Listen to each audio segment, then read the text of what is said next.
Bəyəndiyiniz insan sizi bəyənir ya yox? İlk olaraq onu deyim ki, biz heç vaxt tam olaraq qarşı tərəfin bizə qarşı nə hiss etdiyini bilə bilmərik. Çünki hər insanın fərqli sevgi dili var, hər insanın fərqli davranış tərzi var və hər insan öz hisslərini fərqli tərzdə ifadə eləyir. Lakin bəzən bəzi təxminləri yürüdə bilərik.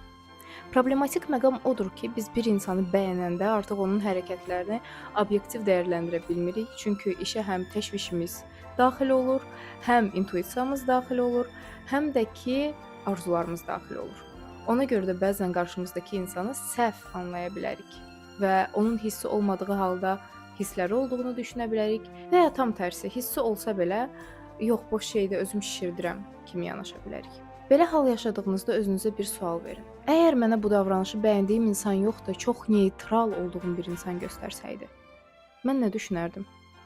Onun mən bəyəndiyini mi düşünərdim, məni qıcıqlandığını mı düşünərdim, yoxsa mənə qarşı neytral mı olduğunu düşünərdim? Onun hərəkətləri haqqında düşüncəm nə olardı? Çox vaxt real cavab bu sualın arxasında gizlənir.